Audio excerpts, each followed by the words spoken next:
ونعوذ بالله من شرور أنفسنا ومن سيئات أعمالنا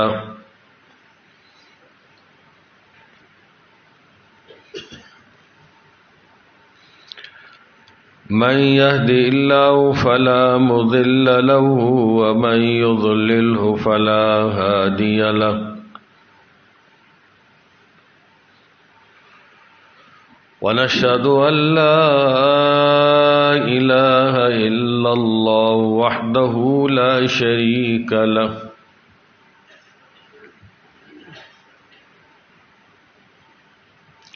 ونشهد أن سيدنا ومولانا محمدا عبده ورسوله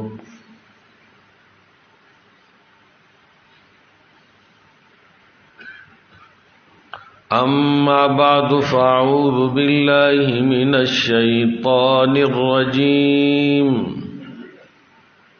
بسم الله الرحمن الرحيم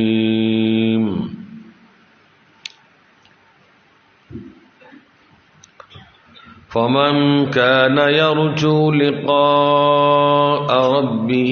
فليعمل عملا صالحا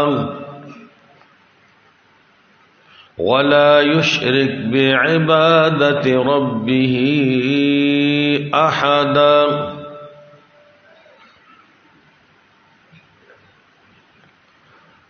وقال النبي صلى الله عليه وسلم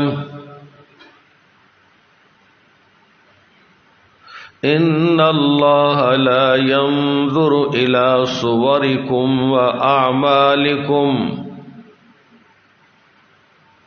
ولكن ينظر إلى قلوبكم وأعمالكم صدق الله وصدق رسوله النبي الكريم ونحن على ذلك لمن الشاهدين والشاكرين والحمد لله رب العالمين. درود شریف پڑھ لیں. اللهم صل على محمد وعلى آل محمد كما صليت على إبراهيم وعلى آل إبراهيم إنك حميد مجيد. اللهم بارك على محمد وعلى آل محمد كما باركت على إبراهيم وعلى آل إبراهيم إنك حميد مجيد.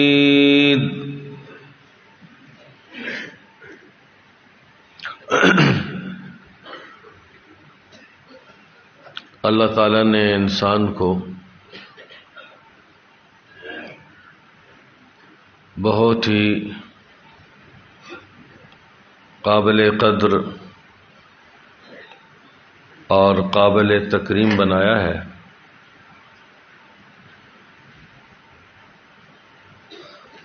جب انسان اللہ تعالیٰ کی مان لیتا ہے، اللہ تعالیٰ کی اطاعت اور فرمانبرداری کرتا ہے، ایمان لاتا ہے، نیک اعمال کرتا ہے،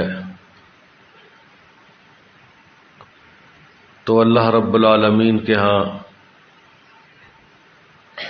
اس کا بڑا انعام اس کو ملتا ہے، اس کا بڑا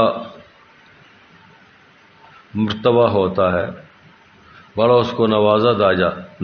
جاتا ہے، اس کا اعزاز ہے. لیکن یہی انسان اگر ٹھوکر کھائے، بھٹک جائے، ایمان اور اعمال صالحہ والا راستہ چھوڑ دے، تو پھر اللہ رب العالمین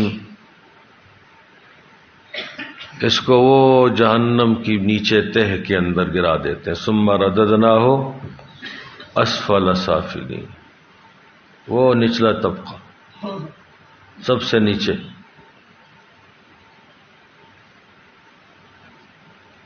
اب انسان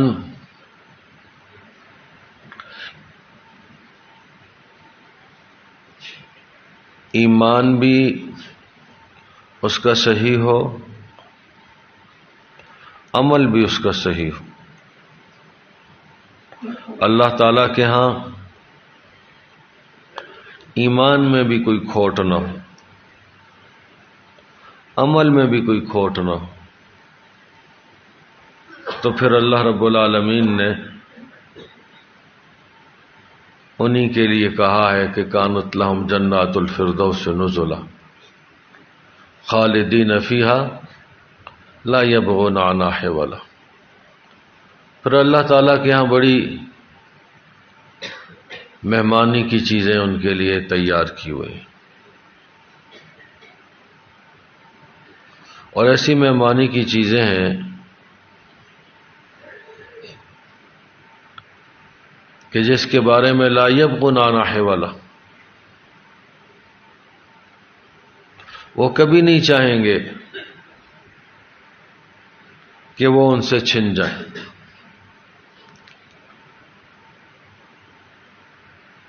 وہ ایسی چیزیں ہیں کہ جب ملیں گی تو پھر اس پر وہ خوش ہوگا. لا یبغون عنہا حولا، ان کو چھوڑنا نہیں چاہے گا.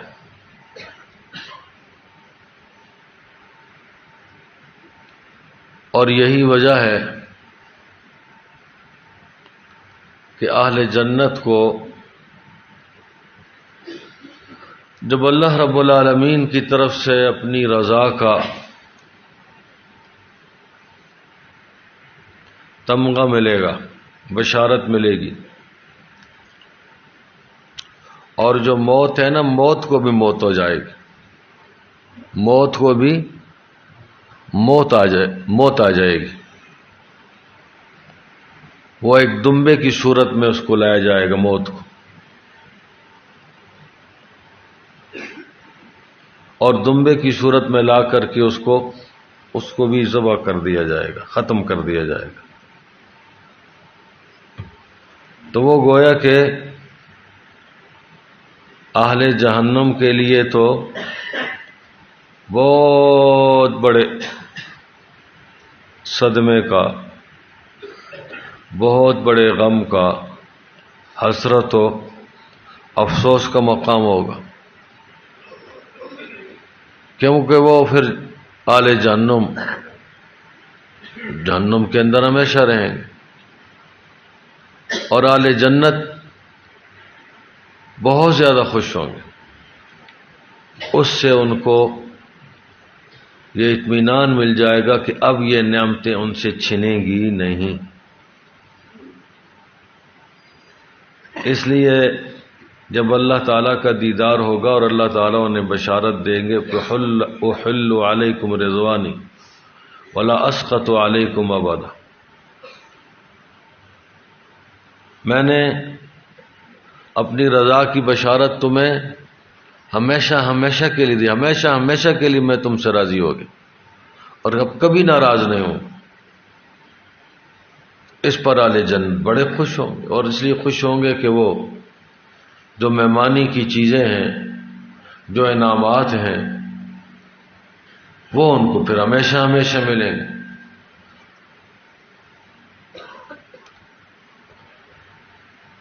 اب انسان جو جنت کا اور انعامات کا جو مستحق ہوتا ہے، وہ ایمان اور اعمال صالحہ کی بنیاد پر ہوتا ہے.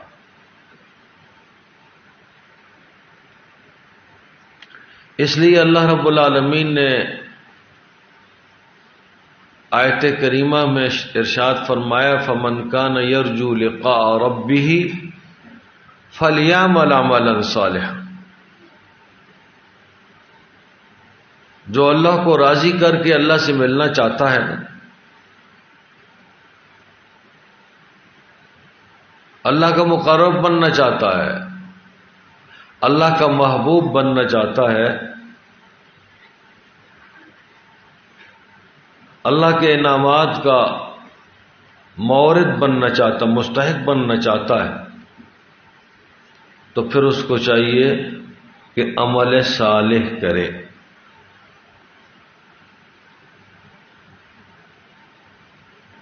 عمل صالح کیا ہے؟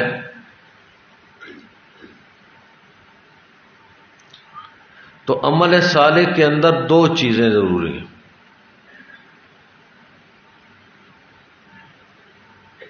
دو چیزیں ہوں گی تو عمل صالح ہوگا، اور اگر دو چیزوں میں سے کوئی ایک چیز بھی نہ ہو تو وہ عمل اللہ کے ہاں عمل صالح نہیں۔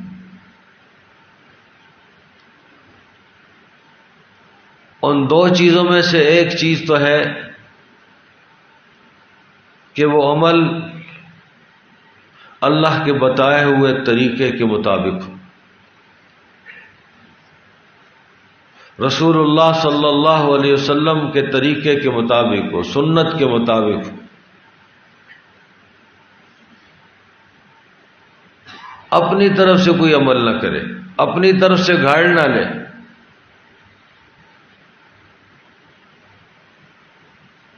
اور دوسرا یہ ہے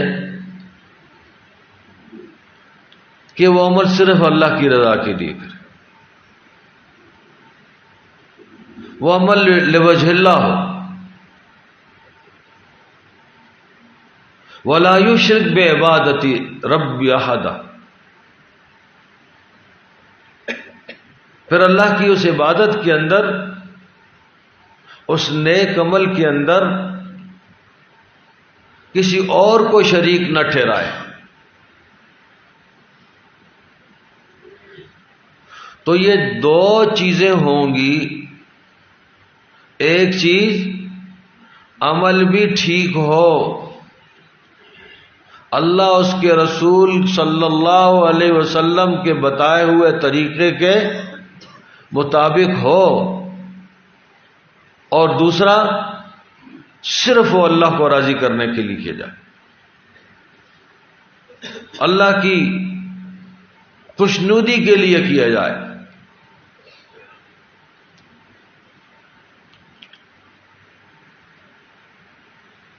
یہی وجہ ہے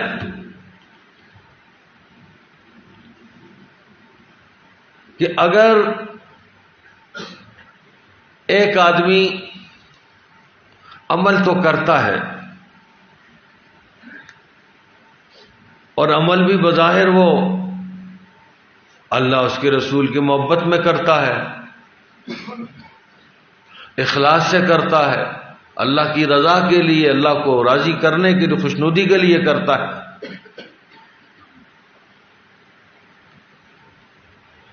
لیکن وہ عمل اللہ اس کے رسول کے بتائے ہوئے طریقے کے مطابق نہیں ہوتا ہے، اس سے ہٹ کر کے ہوتا ہے، وہ اس کا اپنا گھڑا ہوا طریقہ ہوتا ہے۔ اب اپنے گھڑے ہوئے طریقے کے مطابق اگر کوئی عمل کرتا ہے تو اس کو ہماری شریعت کی اصطلاح کے اندر بدعت کہا جاتا ہے، وہ بدعت۔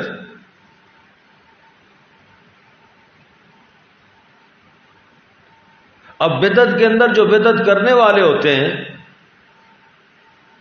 وہ تو اس کو ثواب سمجھ کر کے کرتے ہیں، نیکی سمجھ کر کے کرتے ہیں، عبادت سمجھ کر کے کرتے ہیں، لیکن وہ طریقہ غلط ہوتا ہے، اللہ اس کے رسول کے بتائے ہوئے طریقے کے مطابق نہیں ہوتا ہے، اس کی کوئی بنیاد، کوئی اصل، کوئی شریعت کے اندر ہوتی نہیں، اس لیے وہ عمل مردود ہے، وہ عمل صالح نہیں ہے۔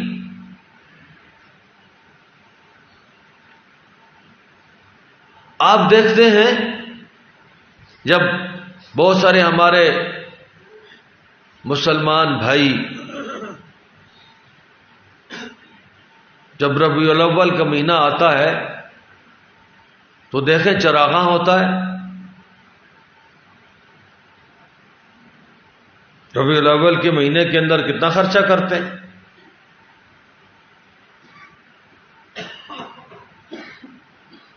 کیک بناتے ہیں، بڑے بڑے مہنگے مہنگے کیک. وہ جو کرتے ہیں وہ تو عبادت سمجھ کر کے کرتے ہیں، نیکی سمجھ کر کے کرتے ہیں.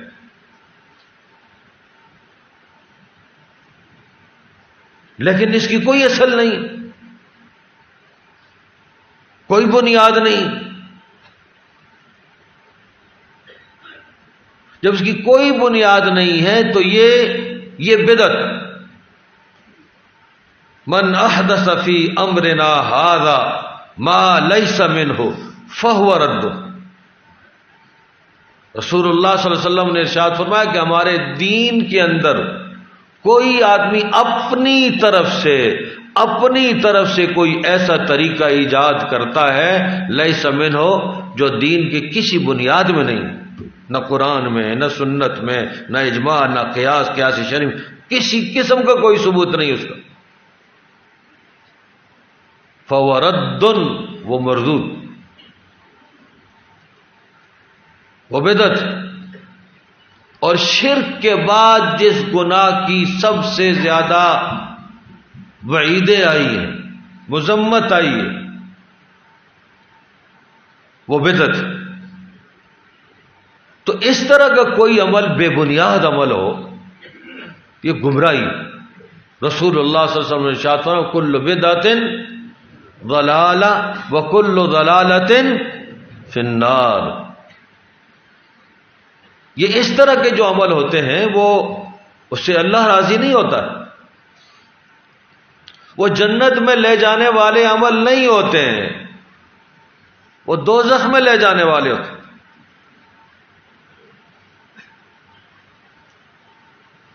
اور دوسری جو عمل صالح کے اندر شرط یہ ہے کہ وہ عمل بھی صرف اللہ کو راضی کرنے کے لیے کیا جائے، اخلاص سے کیا جائے، اس عمل میں کسی اور کو شریک نہ ٹھہرایا جائے. عمل بظاہر ٹھیک ہے، وہ ٹھیک حج کے لیے گیا ہے، ٹھیک طریقے سے اس نے طواف کیا ہے، سعی کی ہے، وہاں جا کر کے وقوف کیا ہے، مزدلفہ میں گیا ہے، منا میں ٹھہرا ہے، وغیرہ وہ جو مناسک ہیں، سارے مناسک اس نے ٹھیک کیے. لیکن اس کو کچھ مرتبہ چاہیے، اپنا مرتبہ بنانا ہے، نام بنانا ہے، اپنے نام کے ساتھ حاجی لگانا ہے. عمل ٹھیک ہے لیکن اس کی نیت ٹھیک نہیں ہے. جب نیت ٹھیک نہیں تو یہ عمل بھی اللہ کے ہاں قبول نہیں ہے، نامقبول.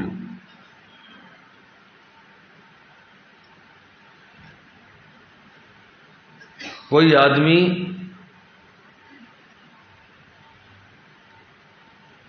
لاہور جانا چاہتا ہو اور پشاور کی گاڑی میں بیٹھ جائے،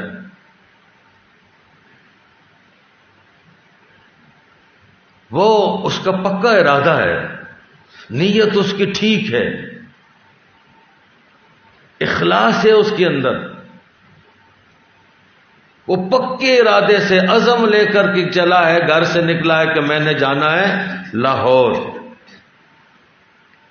لیکن وہ لاہور والی گاڑی پہ نہیں بیٹھتا ہے، وہ پشاور میں گاڑی میں بیٹھتا ہے، تو وہ لاہور پہنچ جائے گا؟ لاہور پہنچ جائے گا؟ نہیں.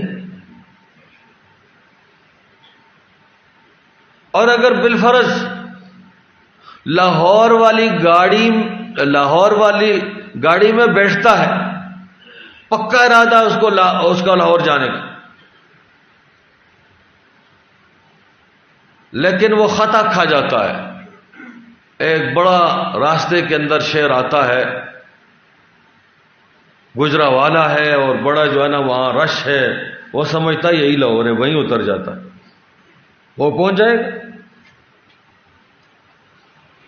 سدا کھا گیا نا۔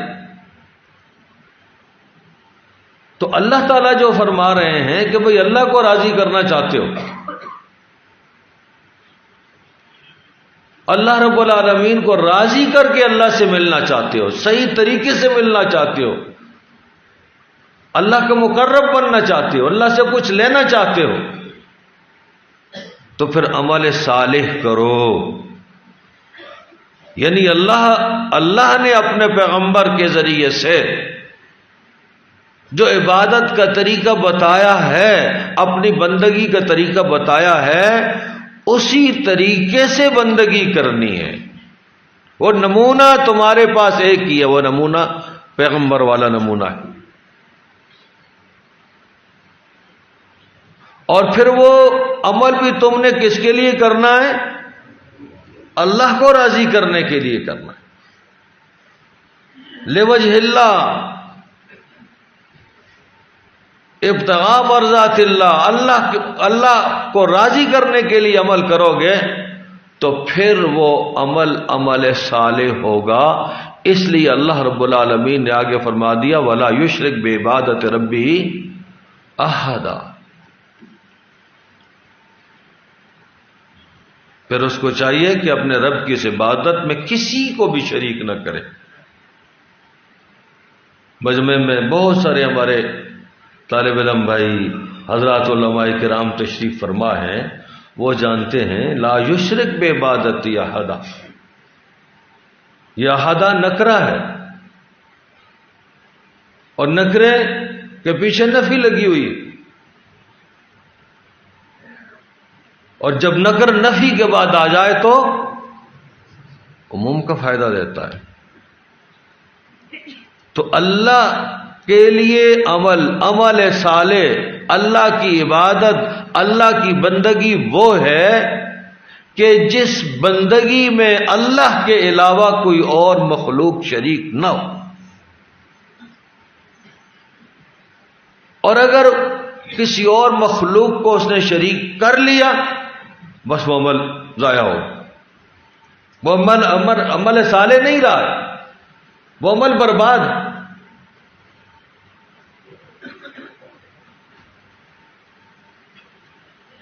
مشہور حدیث ہے انما الاعمال بالنیات والی حدیث، اور سارے محدثین، اکثر محدثین اس کو کتابوں کے شروع میں لے کر کے آتے ہیں استحضار کے لیے، بتانے کے لیے، پڑھنے پڑھانے والوں کو یاد کرانے کے لیے کہ بھائی یہ پڑھنا پڑھانا ہے، یہ نیتوں کو خالص کر لو، نیتوں کی تجدید کر لو،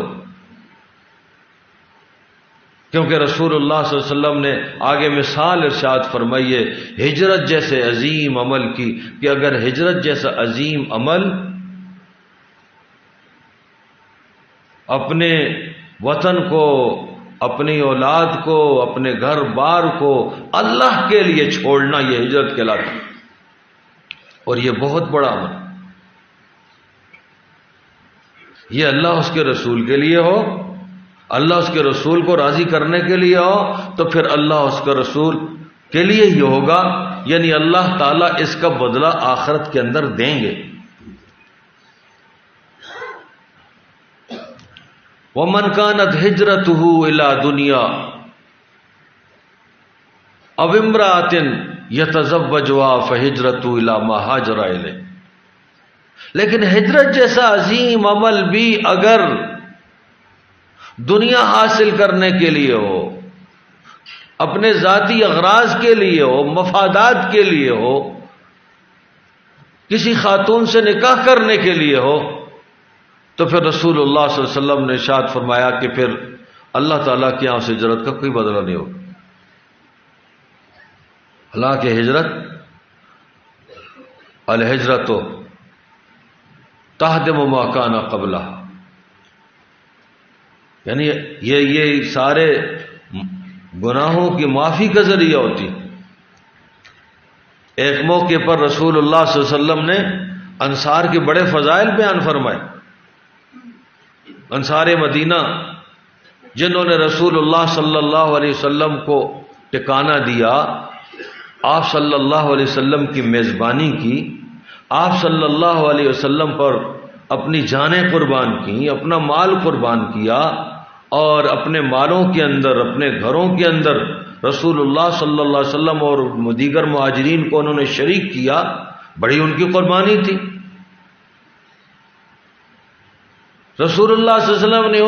ان کے فضائل بیان فرمائے، لیکن ایک موقع پر ارشاد فرمایا لولا الہجرۃ لکنت امرأ من الانصار، کہ اگر اللہ تعالیٰ کے ہاں ہجرت کا بڑا مقام اور مرتبہ نہ ہوتا تو انصار کی اتنی قربانیاں ہیں کہ میں اپنے آپ کو انصار میں شمار کرتا. لیکن آپ صلی اللہ علیہ وسلم نے ارشاد فرمایا کہ نہیں، آپ نے بھی تو اپنے جو ہے نا وہ وطن کو چھوڑا ہے، مکہ کو چھوڑا ہے، اللہ کے دین کے لیے، اللہ کے حکم پر جو ہے نا وہ چھوڑا ہے. اس لیے رسول اللہ صلی اللہ علیہ وسلم نے ارشاد فرمایا کہ اللہ تعالیٰ کے ہاں کو ہجرت کا تو بڑا مقام ہے، اس لیے میں اپنے آپ کو انصار میں شمار نہیں کرتا. تو اگر بالفرض اس ہجرت کے نیک عمل کے اندر بھی، اتنے بڑے عمل کے اندر بھی نیت کے اندر اخلاص نہیں ہوگا، اللہ کی رضا نہیں ہوگی، تو رسول اللہ صلی اللہ علیہ وسلم نے ارشاد فرمایا اللہ تعالیٰ کے ہاں اس کا کوئی اجر نہیں ملے. اس لیے اگر کوئی خاتون ہے ام قیس، اس کے ساتھ نکاح کرنے کے لیے کوئی آدمی جو ہے نا وہ کسی نے ہجرت کی ہے، تو اسی موقع پر رسول اللہ صلی اللہ علیہ وسلم نے یہ بات ارشاد فرمائی ہے، اس کو جو ہے نا مہاجر ام قیس کہتے ہیں کہ بھئی یہ تو اللہ اس کے رسول کے لیے ہجرت نہیں کی ہے، اس نے تو کسی خاتون سے نکاح کرنے کے لیے ہجرت کی.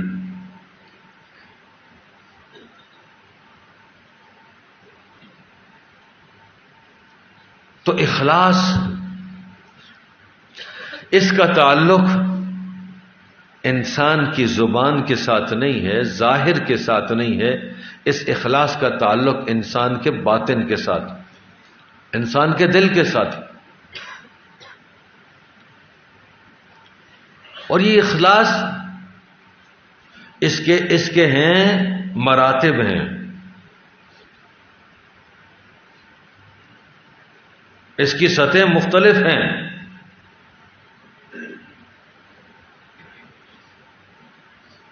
لیکن ایک مرتبہ اس کا ایسا ہے کہ اس کا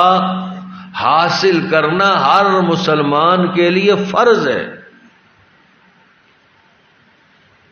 اور وہ یہ کہ کم از کم وہ نیکی جو کر رہا ہے، نماز پڑھ رہا ہے، روزہ رکھ رہا ہے، کوئی صدقہ خیرات کر رہا ہے، کوئی اور جو ہے نا کوئی نیکی، کوئی حج کے لیے کر رہا ہے، عمرہ کر رہا ہے، کوئی اور نیک عمل کر رہا ہے، قرآن کی تلاوت کر رہا ہے، دین کی خدمت کر رہا ہے، تو کم از کم درجہ تو یہ ہے کہ وہ اس عمل کے اندر اس کی ذاتی اغراض شامل نہ ہو، اپنے مفادات شامل نہ ہو، لوگوں کے ہاں داد وصول نہ کرنا، اپنا مرتبہ مقام بنانا نہ ہو. یہ کم سے کم درجہ. لیکن اگر بالفرض اتنا بھی نہیں ہوگا اور پھر اس عمل کے اندر کسی اور کو شریک کرے گا، یہ ریا کہلاتا ہے، جس کو رسول اللہ صلی اللہ علیہ وسلم نے شرک فرمایا.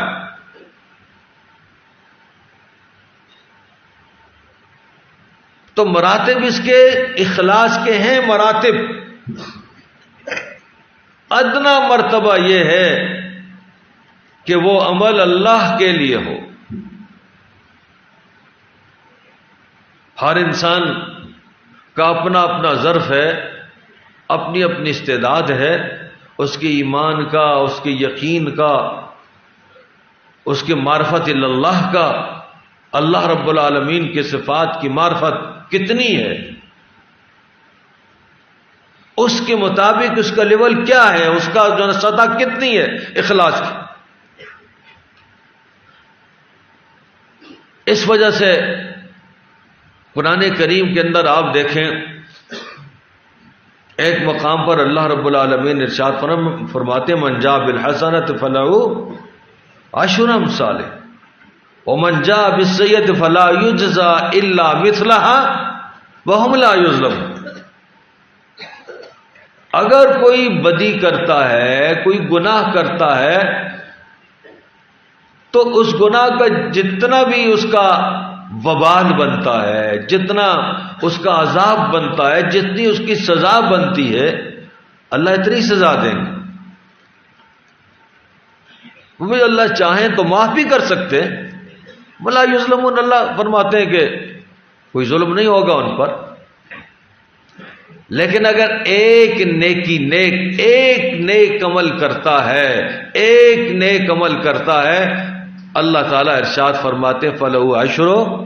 امثالها، اس کو 10 گنا اجر ملے گا، 10 گنا، یہ 10 گنا کم سے کم۔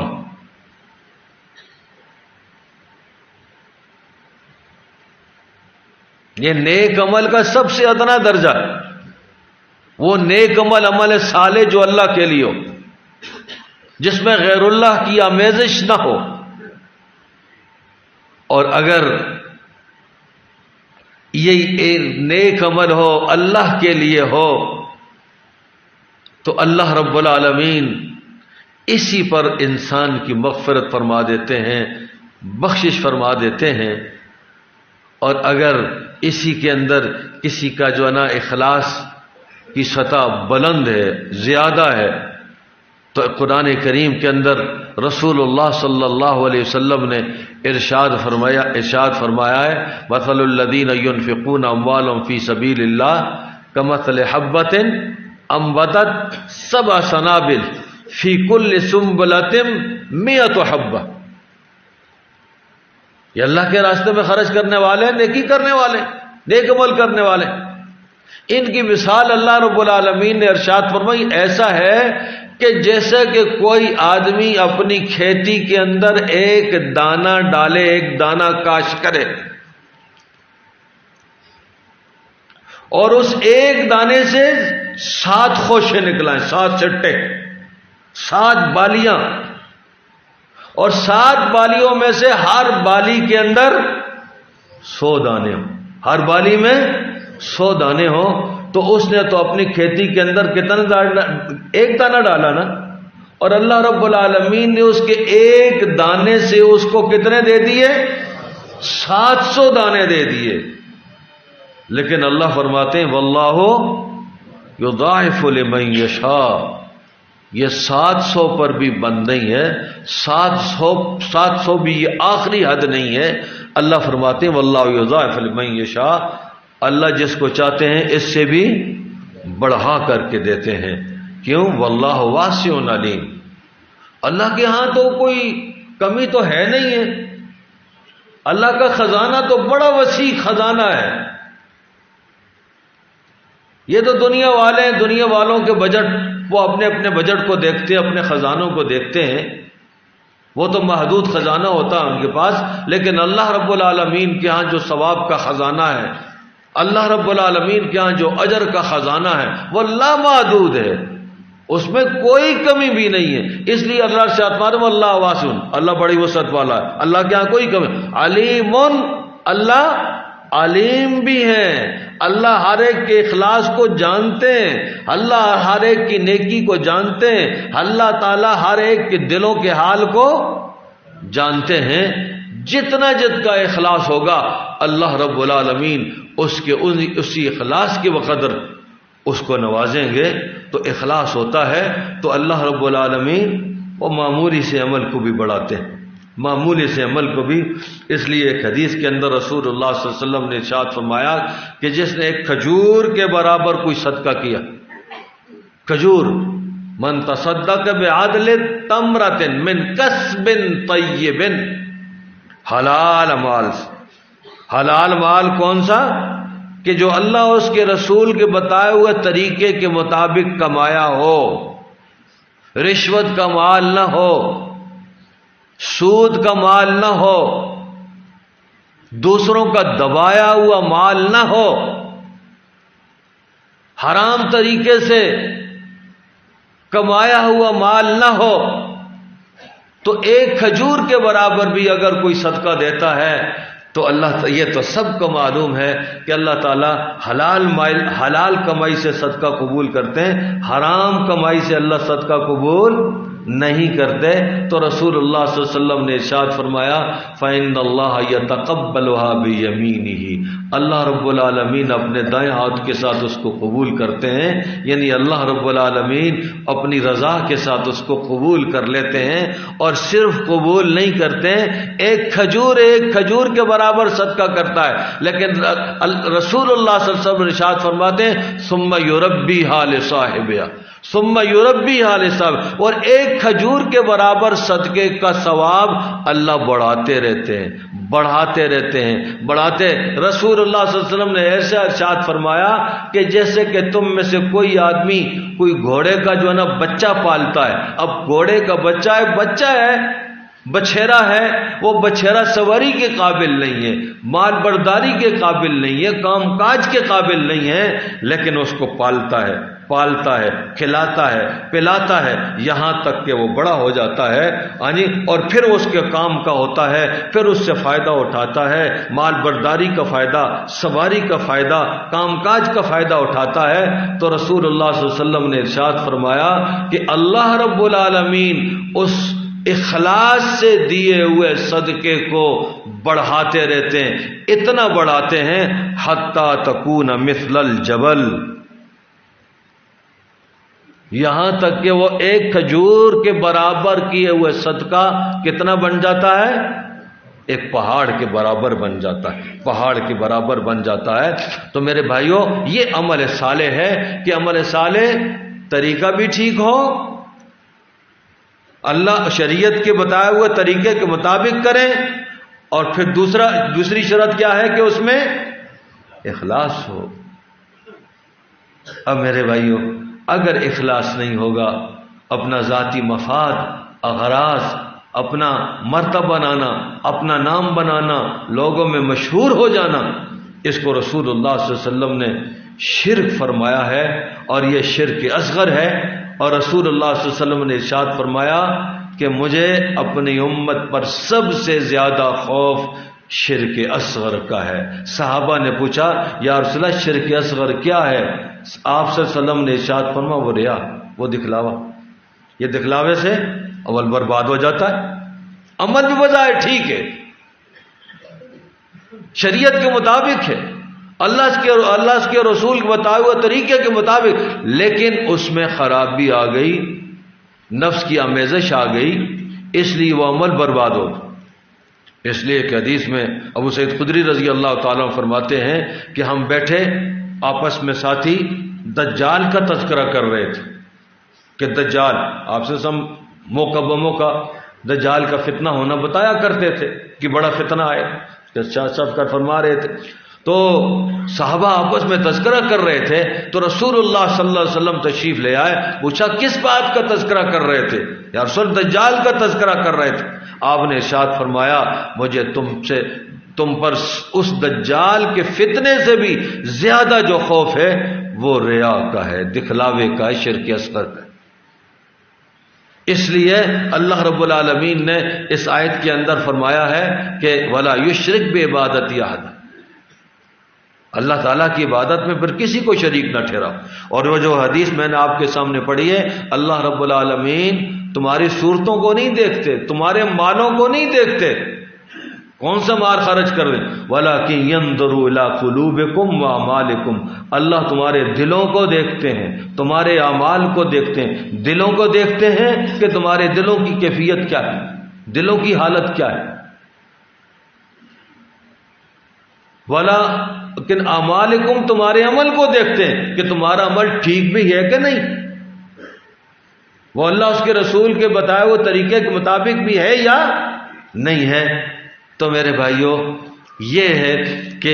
عمل صالح پر اللہ رب العالمین کے انعامات کے وعدے۔ عمل صالح میں بعض اوقات ایسا ہوتا ہے کہ ایک انسان، دیکھیں ریا دکھلاوا جو ہے، وہ یعنی ریا کہلاتا ہے کہ عمل کرتے وقت عمل کا محرک وہی ہو، عمل کا باعث وہ ہے، اسی وجہ سے عمل کرتا ہے تاکہ لوگ مجھے کہیں کہ بڑا سخی آدمی ہے، اس نے اتنے سارے حج کیے ہیں، یہ ہر سال حج کے لیے جاتا ہے، ہر سال عمرے کرتا ہے۔ لیکن اگر ایک آدمی عمل تو اللہ کے لیے کر رہا ہے، بعض اوقات خیال آ جاتا ہے یار لوگ کیا کہیں گے، وہ سمجھتا ہے یہ بھی ریا ہے، یہ دیکھیں یہ ریا نہیں، شیطان ہے نا، شیطان وہ انسان کو نیک عمل سے اللہ سے دور کرنے کی مختلف وہ طریقے جانتا ہے، مختلف حربے اس کے پاس۔ ایک آدمی نیک عمل کر رہا ہوتا ہے، اللہ کے لیے کرتا ہے، اس کے دل میں ڈال دیتا ہے نہیں تیرے اندر تو ریا ہے، اور وہ اپنی جگہ بیٹھ جاتا، عمل چھوڑ دیتا ہے۔ تو دیکھیں وہ عمل ٹھیک کر رہا تھا، اللہ کے لیے کر رہا تھا، وہ ریا کا وسوسہ، ریا کا خطرہ اس کے دل کے اندر ڈال دیا، ریا کا خیال اس کے اندر ڈال دیا، وہ سمجھا اوہو میں تو ریاکار ہوں، وہ عمل چھوڑ دیتا ہے۔ نہیں، یاد رکھیں یہ وسوسہ غیر اختیاری، ریا اختیاری ہے۔ اگر کوئی عمل انسان دوسروں کے لیے ہی کرتا ہے، عمل کا باعث وہی ہے، محرک وہی ہے، وہ اسی وجہ سے دوسرے مخلوق کو خوش کرنے کے لیے کر، یہ ریا ہے۔ لیکن عمل تو اللہ کے لیے کرتا ہے، ویسے شبہ آ گیا ہے، خیال آ گیا ہے، وسوسہ آ گیا ہے ریا کا، یہ یاد رکھیں، یہ ریا کا شبہ آ جائے، ریا کا وسوسہ آ جائے، یہ ریا نہیں ہے، اس وجہ سے یہ نیک عمل نہیں چھوڑنا چاہیے۔ بلکہ حضرت تھانوی رحمۃ اللہ علیہ نے تو لکھا ہے، بعض اوقات ہوتا ہے انسان مسجد ہے، سارے لوگ دیکھ رہے ہیں، نفل پڑھ رہا ہے، تلاوت کر رہا ہے، اب دل میں خیال آ گیا بھئی میں نفل پڑھ رہا ہوں، یہ دیکھو لوگ مجھے کہیں گے کہ یہ تو بڑا نمازی ہے، یہ بڑا نفل پڑھتا ہے، وہ نفل پڑھنا چھوڑ دیتا ہے۔ حضرت فرماتے ہیں کہ یہ بھی ریا ہے کہ مخلوق کے خوف کی وجہ سے کسی نیک عمل کو چھوڑ دینا، اچھے عمل کو چھوڑ دینا، یہ بھی جو ہے نا وہ ریا ہے۔ تو بہرحال یہ اصل جو اخلاص ہے، جو اللہ کی رضا اور خوشنودی کا جذبہ ہے، اللہ کی رضا اور خوشنودی کا جذبہ ہمارے اندر پیدا کیسے ہو؟ مختلف طریقے ہیں۔ ایک طریقہ تو کثرت ذکر ہے، اللہ رب العالمین کا ذکر انسان کثرت کے ساتھ کرے، کثرت کے ساتھ کرے گا، اللہ رب العالمین کی محبت پیدا ہوگی، اور اللہ رب العالمین کی محبت دل کے اندر پیدا ہو گئی تو پھر ایسا عمل، ایسا شخص جو ہے جس کے دل میں اللہ کی محبت ہو، وہ اللہ تعالیٰ کی محبت جس کے دل میں آ جائے نا، میرے بھائیوں، وہ کبھی غیر اللہ کے لیے عمل نہیں کرتا، وہ تو جو ہے نا، یعنی اللہ رب العالمین کی محبت اس کے دل پر ایسی غالب آ جاتی ہے، اللہ کی عظمت، اللہ تعالیٰ کی بڑائی اس کے دل کے اوپر ایسی چھا جاتی ہے کہ اللہ کی بڑائی کے سامنے اس کا جو نیک عمل ہے، جو مقبول عمل ہے، وہ مقبول عمل بھی وہ گم ہو جاتا ہے۔ جیسے قرآن میں اللہ نے ارشاد فرمایا کانوا قلیلا من اللیل ما یہجعون، یعنی اللہ نے اپنے نیک بندوں کے بارے میں، متقی پرہیزگار بندوں کے بارے میں ارشاد فرمایا کہ راتوں کو بہت کم سوتے ہیں، لیکن آگے ارشاد فرمایا وبالاسحار هم یستغفرون، اور پھر کیا کرتے ہیں آخری رات کے حصے میں اللہ سے معافی مانگتے ہیں، وہ معافی استغفار مانگتے ہیں کہ یا اللہ جو ہم نے یہ نیک عمل کیا ہے، یہ نمازیں پڑھی ہیں، یہ نوافل پڑھے ہیں، یہ ذکر اذکار تلاوت کی ہیں، پتہ نہیں یہ تیرے دربار میں پیش کرنے کے لائق بھی ہیں یا نہیں۔ یہ قرآن کریم میں اللہ نے ارشاد فرمایا، وہ جو اللہ کے راستے میں خرچ کرتے نا، والذین یؤتون ما آتوا وقلوبهم وجلة انہم الی ربہم راجعون اولئک یسارعون فی الخیرات وہم لہا سابقون، یہ اللہ کے راستے میں جو خرچ کرنے والے ہیں وہ خرچ بھی کرتے ہیں اور ساتھ ساتھ ڈرتے بھی ہیں کہ وہ اللہ کے پاس جائیں گے، یہ اللہ کو یہ پیش کرنے کے قابل بھی ہے کہ نہیں ہمارا دیا ہوا مال۔ اللہ ان کے بارے میں ارشاد فرماتے ہیں یہ ہیں نیکیوں کے اندر سبقت کرنے والے، بڑھنے والے. جب یہ آیت نازل ہوئی حضرت عائشہ صدیقہ رضی اللہ تعالی عنہا نے رسول اللہ صلی اللہ علیہ وسلم سے پوچھا یا رسول اللہ، یہ اللہ جن کے بارے میں ارشاد فرماتے ہیں والذین یؤتون ما آتوا وقلوبهم وجلۃ انہم الی ربہم راجعون، یہ وہ لوگ ہیں جو چوری کرتے ہیں، جو شراب پیتے ہیں، ان کے بارے میں اللہ نے ارشاد فرمایا. رسول اللہ صلی اللہ علیہ وسلم نے ارشاد فرمایا لا یبنت صدیق، اے صدیق کی بیٹی یہ وہ نہیں ہے، وہ بدکار لوگ، بدعمالیاں کرنے والے لوگ نہیں ہیں. وَلَكِنَّهُمْ يَصُومُونَ وَيُصَلُّونَ وَيَتَصَدَّقُونَ، یہ روزے بھی رکھتے ہیں، نمازیں بھی پڑھتے ہیں، صدقہ خیرات بھی کرتے ہیں، لیکن پھر بھی یہ مقبول جو ہے نا وہ نمازیں مقبول اعمال کر کے ڈرتے ہیں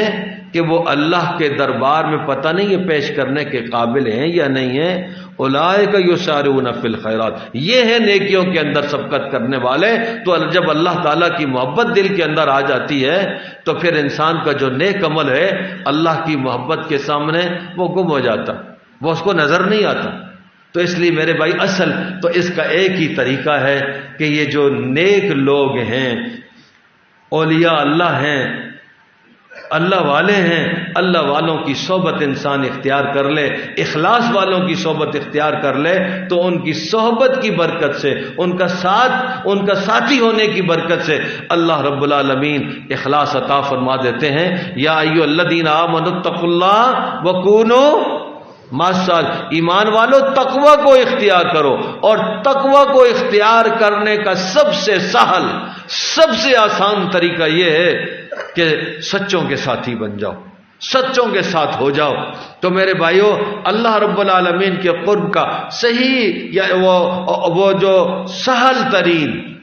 آسان جو راستہ ہے اللہ کے قرب کا، وہ جو اللہ کے مقبول بندے ہیں، جو اللہ کے نیک بندے ہیں، اولیاء اللہ، ان کی صحبت اختیار کر لیں، ان کے ساتھی بن جائیں تو ان کے ساتھیوں کی برکت سے اللہ رب العالمین اخلاص عطا فرما دیتے ہیں. ورنہ یہ ہے کہ انسان کے عمل کے ضائع ہونے کا خطرہ ہے. میں دیکھتا ہوں بعض آدمی اپنے طور پر بعض بڑے مجاہدے کرتے ہیں، بعض نے لمبی لمبی تسبیحیں رکھی ہوتی ہیں، لیکن وہ اپنے طور پر نیکیاں کر رہے ہوتے ہیں. لیکن کاش کہ اگر اپنے آپ کو کسی نیک بندے کے حوالے کر لیں، کسی مرشد، کسی مربی، کسی مصلح کے حوالے کر لیں تو ان کا یہ راستہ، وصول اللہ کا راستہ بہت آسانی سے طے ہو جائے گا. الحمدللہ یہاں جو یہ ہمارا مرکز ہے، اس مرکز کی الحمدللہ خصوصیت یہی ہے کہ باقاعدہ ہمارے حضرت کی سرپرستی پوری ایک جماعت، اور یہ یعنی عام لوگوں کے لیے تو بہترین ایک نصاب ہے. عقائد کی تعلیم، مسائل کی تعلیم، فضائل کی تعلیم، حقوق و آداب کی تعلیم، اس کے ساتھ ساتھ ایک تزکیہ ہے، ایک اخلاص پیدا کرنے کی جو نا کوشش ہے. تو میرے بھائیوں حقیقت یہ ہے کہ یہ جو ہے نا یعنی سنت اللہ یہی ہے کہ اللہ رب العالمین جب کسی کو نوازتے ہیں تو کسی کے واسطے سے نوازتے ہیں. حضرات صحابہ کرام رضی اللہ تعالیٰ عنہ کو اتنا بڑا جو مقام ملا ہے رسول اللہ صلی اللہ علیہ وسلم کی صحبت سے ملا ہے، اور اس کے بعد بھی کرنن بعد کرنن، کرنن بعد کرنن، آج تک جس کو یہ مقام ملا اللہ کا کے وصول کا، اللہ رب العالمین کے قرب کا مقام ملا ہے، وہ کسی کی جوتیاں اٹھانے سے ملا ہے. تو میرے بھائیوں یہ ہمارے لیے ایک بہترین موقع ہے کہ جو ہے نا ہم اپنا تعلق مضبوط بنائیں. ایک ایسا بندہ کہ جس نے یعنی اپنی زندگی دین کے لیے وقف کی ہوئی ہے، دینی ماحول کے اندر ہے، پڑھنے پڑھانے کے اندر ہے، اور ہے بھی عمر رسیدہ ہو چکا ہے، لیکن یہ ہے کہ وہ خالص جیسے حضرت فرما رہے تھے نا درمیان میں مخلوق کا واسطہ آ جاتا ہے. جب مخلوق کا واسطہ آ جاتا ہے وہ دلوں کی وہ حالت نہیں رہتی، ایسے بندوں کی بھی وہ دلوں کی حالت نہیں رہتی. جیسے حضرت محفوظ سنا رہے تھے حضرت مولانا الیاس رحمۃ اللہ علیہ کا کہ اللہ والوں کی جماعت لے کر کے جاتے ہیں،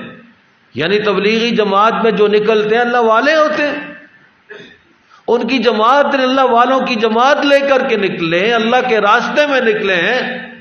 اللہ کی مخلوق کے پاس گئے ہیں. اللہ کے لیے گئے ہیں، لیکن پھر بھی درمیان میں واسطہ آ گیا تو فرماتے ہیں کہ دلوں کی حالت وہ نہیں رہتی۔ تو اس طرح کے بہت سارے جو دین کا کام کرنے والے ہیں، جب تک اپنی بیٹی یہاں آ کر کے چارج نہیں کراتے ان کے دلوں کی کیفیت بھی بدلی ہوتی ہے۔ اللہ رب العالمین اس ماحول کی قدردانی کی ہمیں توفیق عطا فرمائے اور اس کے ساتھ اپنا تعلق مضبوط سے مضبوط کرنے کی توفیق عطا فرمائے۔ الحمدللہ حضرت کی تو دیکھیں یہ جو تصوف ہے، یہ خانقاہ، یہ تو زاویہ، یہ تو گوشہ نشینی ہے نا، حضرت نے اس کو زاویہ سے نکال دیا، گوشہ سے نکالا۔ الحمدللہ پورے ملک بلکہ پوری دنیا کے اندر ایک ترتیب بنا دی ہے کہ مجلسیں ہیں، مقامی مجلس، ماہانہ مقامی ہفتہ مار مجلس کہیں ہو رہی ہے، کہیں ماہانہ مجلس ہو رہی ہے، ہم اس مجالس کو زندہ کریں، ان کو مضبوط سے مضبوط تر بنائیں، اس کے اندر جو ہے نا وہ ہم اپنی شرکت کو یقینی بنائیں، تو وہ جو دلوں کی حالت ہے انشاءاللہ وہ کچھ نہ کچھ جو ہے نا یعنی اس کو غذا ملتی رہے گی، اس کے اندر جو نا یعنی بڑھوتری آتی رہے گی۔ اللہ رب العالمین ہمیں اخلاص کی دولت سے نوازے، اللہ رب العالمین اپنا قرب ہمیں عطا فرمائے، اپنی رضا عطا فرمائے۔ وآخر